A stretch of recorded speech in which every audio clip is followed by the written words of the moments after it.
دوسرا یہ ہمارے پاس ہے محمد خان صاحب نے پوچھا ہے، وہ کہتے ہیں کہ کیا کسی کے لیے قرآن پڑھانے کے پیسے لینا جائز ہے؟ انما الاعمال بالنیات، بنیادی طور پر تو یہی نکلتا ہے کہ اعمال کا جو نتائج ہیں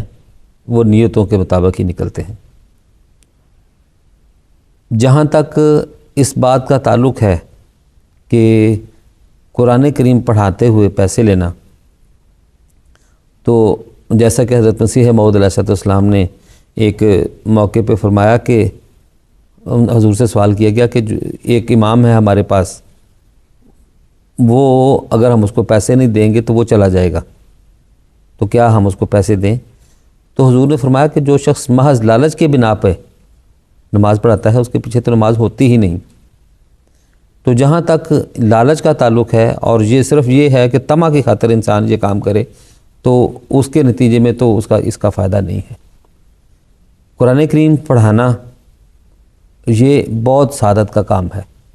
حضور صلی اللہ علیہ وسلم نے فرمایا کہ خیرکم من تعلم القرآن وعلمہ، تو میں سے سب سے بہترین وہی ہے جو قرآن کریم خود بھی پڑھتا ہے اور لوگوں کو سکھاتا بھی ہے۔ تو یہ تو انبیاء کا کام ہے، حضور صلی اللہ علیہ وسلم کی سنت ہے، اور اس کا پیسے کے ساتھ کوئی تعلق نہیں ہے، بنیادی تو یہ کام ہے۔ لیکن جہاں تک اس شخص کا تعلق ہے جو یہ کام کرتا ہے، اس نے بھی زندگی گزارنی ہے، اس کے بھی بیوی بچے ہیں، اس کے بھی فرائض ہیں، اس نے بھی خرچ کرنا ہے، تو اس اعتبار سے یہ پھر امت اسلامیہ کا یا نظام جماعت کا، جیسے کہ ہمارے جماعت میں ہے، اس کا فرض یہ بنتا ہے کہ اگر کوئی شخص خدمت پر مامور ہے تو اس کو جو اس کا جائز گزارے کے لیے ہے وہ مہیا کرے جماعت، اور جیسے کہ ہماری جماعت کرتی بھی ہے۔ اور اللہ تعالیٰ نے جب قرآن کریم میں زکوٰۃ کے مصارف بیان کیے ہیں تو اس میں واضح طور پہ بیان کیا کہ والعاملین علیہا،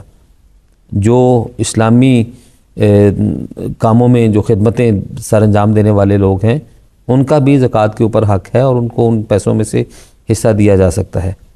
حضرت مسیح موعود علیہ السلام نے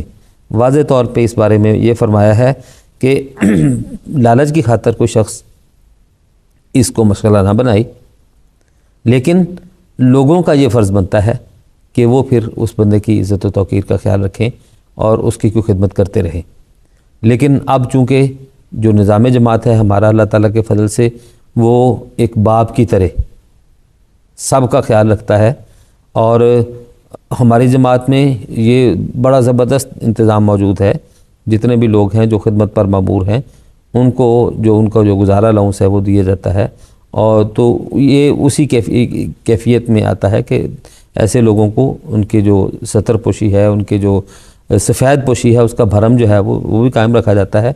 اور اس کے ساتھ وہ جو دین کی خدمت ہے اور قرآن کریم کی خدمت ہے وہ بھی بہترین طریقے سے بجا لا سکتے ہیں۔ تو یہ یعنی بنیادی طور پہ اسلامی معاشرے کا اور نظام کا کام ہے کہ وہ قرآن کریم کی تعلیم کو ترویج دینے کے لیے لوگوں کو مقرر کرے اور پھر ان کے انتظام و انصرام کا اہتمام اور خیال رکھے۔ جی ٹھیک ہے دوستو، اس صورت میں یعنی ہم دیکھیں تو عملی طور پر دو ہم کیٹیگریز بنا سکتے ہیں۔ ایک وہ شخص ہے جو قرآن کا علم سیکھتا ہے، وہ اس کو پڑھنا جانتا ہے یا اس نے اپنے زندگی کے لیے وہ سیکھا ہوا ہے، اور اس کو موقع ملتا ہے کہ وہ کسی کو قرآن پڑھا دے، کوئی ضرورت مند ہے، کوئی بچہ ہے کسی جگہ کو اس کے پاس آ جاتا ہے، یا عورتیں ہیں ان کے پاس گھر میں بچے جو ہیں وہ پڑھنے کے لیے آتے ہیں۔ ایک وہ ہے کہ خدمت کے طور پر اپنے ایک جو اس کا فل ٹائم کوئی کام ہے اس کے ساتھ ساتھ یہ خدمت بھی کرتا رہے، اور بہت سے لوگ الگ فضل سے جماعت میں یہ کام کرتے ہیں۔ وہ پہلے کے جو ہے وہ حالات ہم جانتے ہیں کہ محلوں میں گاؤں میں جو ہے اس طرح بزرگ ہوتے تھے، بہت سے لوگ ہیں جنہوں نے گھروں میں مختلف جو ہیں بزرگ خواتین ان سے قرآن پڑھا ہوا ہے، اور وہ کوئی معاوضہ اس طرح نہیں لیتے تھے، اور ایک خدمت کے طور پر قرآن کی اور ایک نیکی اور ثواب جانتے ہوئے یہ کام کرتے تھے، اور اس کو بڑے وہ سعادت سمجھ کے عزت اور فخر کے ساتھ جو ہے وہ یہ بیان کرتے تھے کہ ہمارے گھر سے اتنے بچوں نے قرآن پڑھا ہے، اور وہ ہم نے یہ دیکھا ہو کہ جانے والے ان بچوں کا خود وہ خیال بھی رکھتے تھے،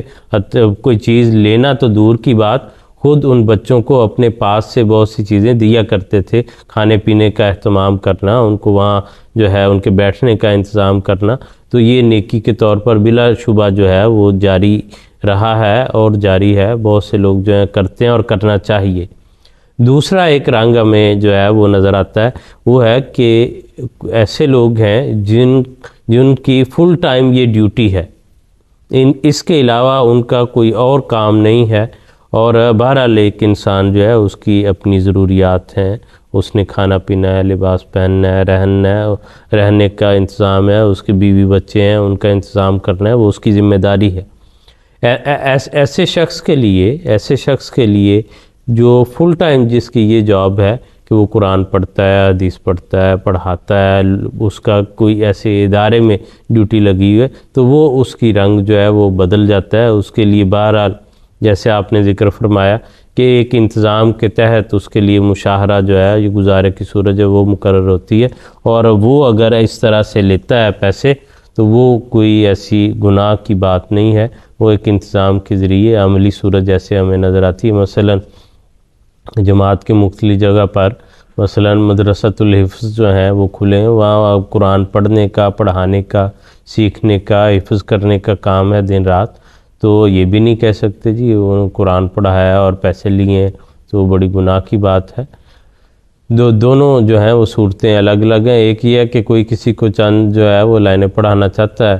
اور اضافی کام ہے تو اس کے ساتھ وہ اجرت طلب کرتا ہے، اور خدمت کا جو خیال ہے اور جذبہ وہ بالکل مد نظر نہیں ہے، تو وہ بہرحال ایک جو قرآن کی خدمت کا ذوق اور شوق پیدا کرنے کا مقصد ہے معاشرے میں، اس سے انسان کو دور لے کے جاتا ہے۔ اور ایک دوسری وہ صورت ہے کہ جس نے از خود پہلے اس خدمت کے لیے ایک قربانی کے رنگ میں اپنی زندگی دے رکھی ہے، اور اللہ تعالیٰ اگر اس کو توفیق دے تو وہ اس کو اچھے رنگ میں جو ہے نبھا سکے، تو اس کے گزارے کی صورت مقرر کرنا وہ ایک دوسرا رنگ رکھتا ہے۔ تو یہ دونوں صورتیں جو ہیں ہمارے سامنے معاشرے میں یکساں چلتی ہوئی نظر آتی ہیں۔ تو آج کے اس کے ساتھ ہی ناظرین کرام، آج کے ہمارے پروگرام کا وقت اپنے اختتام کو پہنچتا ہے۔